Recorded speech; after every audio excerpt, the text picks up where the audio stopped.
بسم اللہ الرحمن الرحیم۔ صدقہ کی اہمیت۔ میت صدقہ کو کیوں ترجیح دیتی ہے؟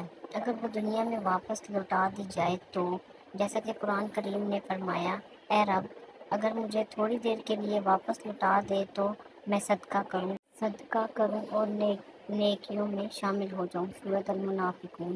یہ نہیں کہا گیا کہ عمرہ کروں گا، نماز پڑھوں گا، روزہ رکھوں گا۔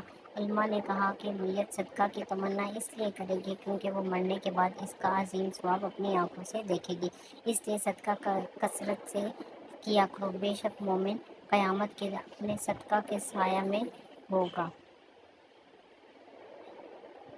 بے شک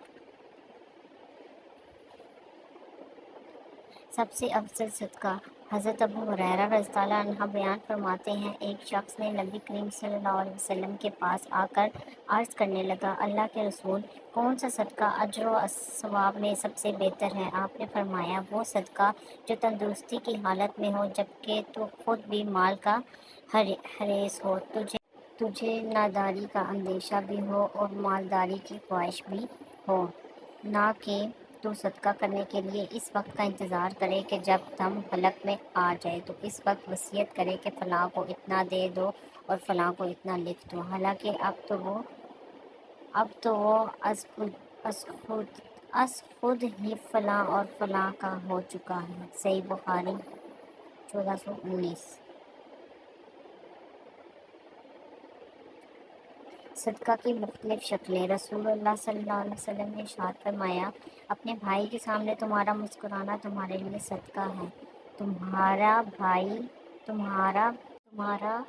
بھلائی کا حکم دینا، برائی سے روکنا صدقہ ہے، بھٹک جانے والی جگہ میں کسی کو راستہ دکھانا صدقہ ہے، پتھر کانٹا اور ہڈی کو راستے سے ہٹانا صدقہ ہے، اپنے ڈول سے بھائی کے ڈول میں پانی ڈالنا تمہارے لیے صدقہ ہے، ثواب کی نیت سے اپنے اہل و عیال پر خرچ کرنا بھی صدقہ ہے، اچھی بات منہ سے نکالنا بھی ایک صدقہ ہے، ہر قدم جو نماز کے لیے اٹھتا ہے وہ بھی صدقہ ہے، سب سے افضل صدقہ آپس میں صلح کروانا ہے، ہر ملنے والے شخص کو سلام کرنا بھی صدقہ ہے۔ اگر آپ صدقہ کرنا چاہیں تو وہ ایک چھوٹی بات بھی، کسی کو اچھا مشورہ کرنا، کسی کی چھوٹی سی مدد کر دینا بھی بہت بڑا صدقہ ہے، اور صدقہ قیامت کے دن آپ کو بہت اچھا اس کے بدلے اجر ملے گا۔ اس لیے ہر روز اپنے دن کی شروعات صدقے سے کرنی چاہیے۔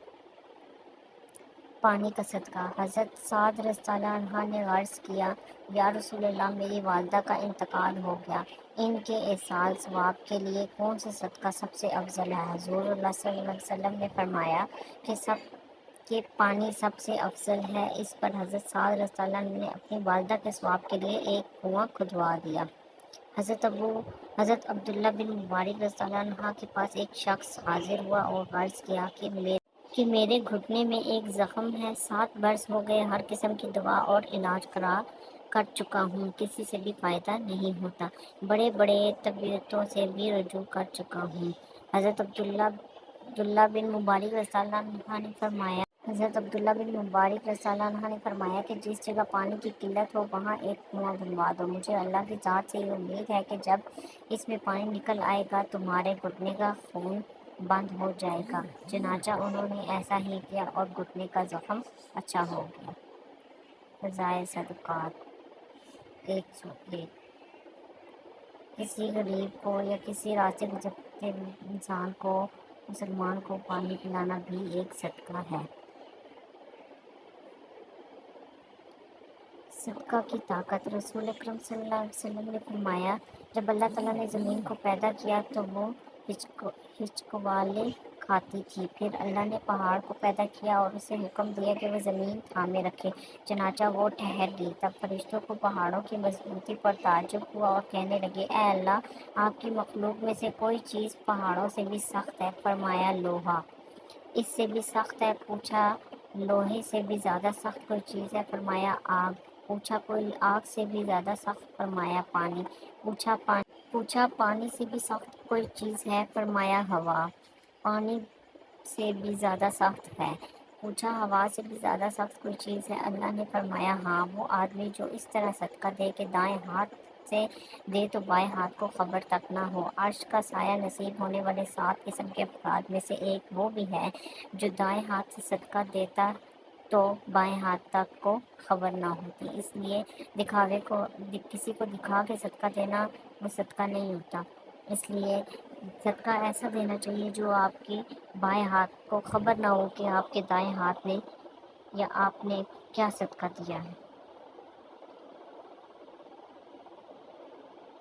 صدقہ کی برکت۔ بنی اسرائیل کا ایک راہب گرجے میں 60 سال تک عبادت کرتا رہا۔ ایک روز اس نے گرجے سے زمین کو دیکھا تو وہ اسے بہت اچھی لگی، جس کی وجہ سے زمین پر چلنے کی اس کی تمنا ظاہر کی۔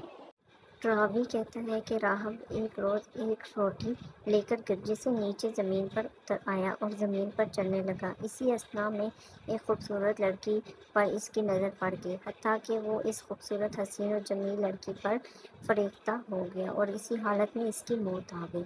موت و حیات کی کشمکش میں ایک سائل نے اس سے سوال کیا تو اس راہب نے وہ روٹی اس کو دے دی۔ پھر اس کی 60 سال عبادت اور اس کے ایک گناہ کا وزن کیا گیا تو وہ ایک گناہ 60 سال کی عبادت پر غالب آ گیا۔ پھر اس کی آخری نیکی سائل کو روٹی دینے والی لائی گئی اور اسے اس کی 60 سال عبادت کے ساتھ شامل کر کے اس کا وزن کیا گیا تو اس کی عبادت اس کے ایک گناہ پر غالب آ گئی۔ اس لیے ساری زندگی آپ گناہ کرتے رہیں اور ایک بھی نیکی آپ کے کام آ سکتی ہے۔